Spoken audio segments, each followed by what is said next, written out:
In the scorching heat of the Arabian desert, the year was 619 CE, a time of unimaginable sorrow for the Prophet Muhammad.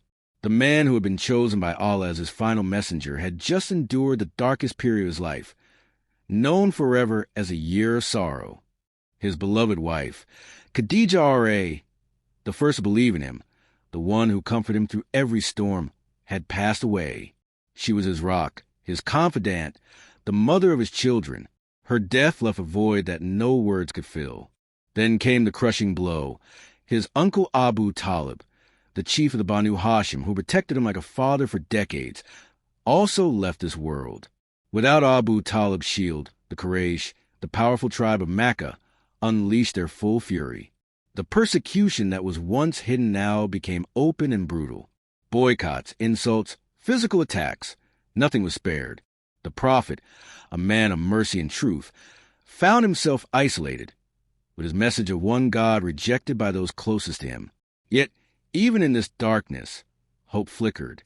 The Prophet refused to give up on humanity. He knew the message of Islam was not just for Mecca, it was for all people everywhere. With his heart heavy but his resolve unbreakable, he decided to travel to Taif, a beautiful city nestled in the mountains about 60 miles southeast of Mecca. Taif was known for its lush gardens, cool breezes, and orchards of grapes and fruits, a paradise compared to the harsh desert of Mecca. More importantly, the people of Taif, from the powerful tribe of Thaqif, were rivals to the Quraysh. The Prophet thought, perhaps here they would listen. Perhaps here he could find allies, protection, and new hearts open to the truth. He took only one companion, Zayd ibn Haritha R.A., his adopted son, a freed slave who loved him more than life itself. No grand caravan, no army, just two men walking to the rugged mountains, carrying the light of guidance. The journey was long and tiring, the sun beating down mercilessly. But the Prophet pressed on, his heart filled with hope. When they finally reached Taif after days of walking, the city looked welcoming from afar. Green valleys, flowing streams, towering date palms. The Prophet wasted no time. He sought out the leaders of Taif, the three brothers, Abdi Yalo, Masidi, and Habib, sons of Amr, who ruled the city together. These were influential men, wealthy and proud. The Prophet met them privately and spoke with the same gentle yet firm voice he always used. He invited them to Islam, to worship Allah alone, to abandon idols, to embrace justice, equality, and mercy. He told them of the rewards in the hereafter and the peace that comes from submitting to the one Creator. But instead of respect, he received mockery. The brothers laughed in his face. One sneered, "Could Allah not find anyone better than you, an orphan and nobody, to send as a prophet?" Another mocked, "If God really wanted to send a messenger, he would have chosen someone powerful, someone with wealth and armies, not a weak man like you." They refused to even consider his words in private. Worse, they spread the news across the city, stirring up hatred. Word spread like wildfire. "A madman from Mecca has come claiming to be a prophet. He wants us to abandon our gods." The people of Taif, already proud and attached to their idols, turned hostile. What the Prophet had hoped would be a place of refuge became a place of even greater torment. The leaders, in their arrogance, decided not just to reject him but to humiliate him completely. They gathered the street urchins, the slaves, the rough youths, anyone willing to obey, and ordered them to drive the two men out of the city. "Stone them, chase them away like dogs," they commanded. What followed was a scene of unimaginable cruelty. As the Prophet and Zayd R.A. walked through the streets, hoping perhaps one heart would soften, the mob descended. Children picked up sharp stones. Adults joined in, hurling insults along with rocks. Stones flew from every direction. One hit the Prophet on the head, another on his shoulder. Blood began to flow. Zayd R.A. tried desperately to shield him, throwing himself in front, taking blows meant for his beloved master. But the stones kept coming, relentless, merciless. The Prophet's feet were cut open, blood filling his sandals, making every step agony. He stumbled, yet he did not curse them. He did not fight back. He did not even raise his voice in anger. He simply endured. The mob chased him for miles outside the city, laughing as the two men ran for their lives. Finally, exhausted and broken, The Prophet and Zindagi reached an orchard on the outskirts, a vineyard owned by two Meccan brothers, Utbah and Shayba ibn Rabi'a. They were not Muslims, but they were from the Quraysh, and perhaps out of tribal courtesy, they allowed the wounded men to take shelter under a grapevine. The Prophet sat down on the ground, his body covered in wounds, blood dripping from his face and feet. Zindagi, himself injured, sat beside him, tears in his eyes.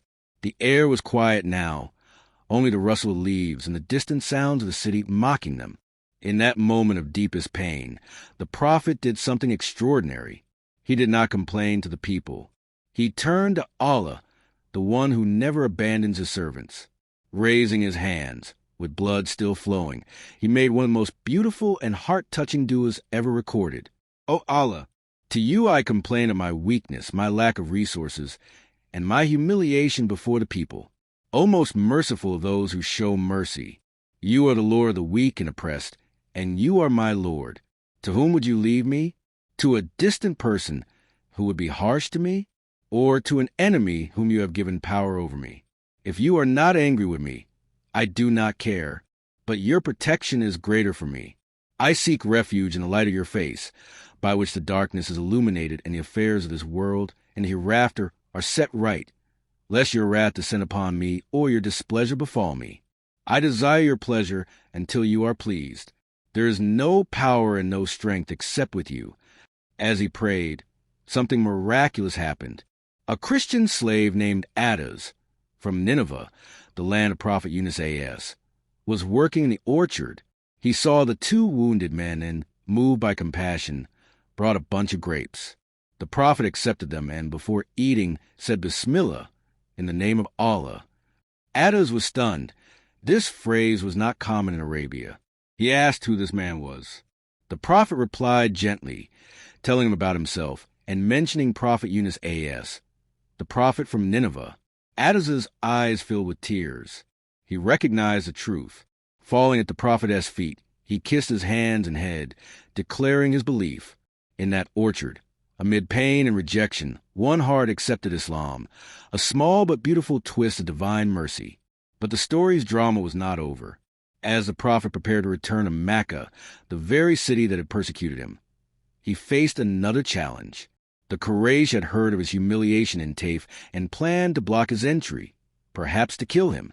He sent messages to several tribal leaders asking for protection, but one by one they refused, fearing the consequences.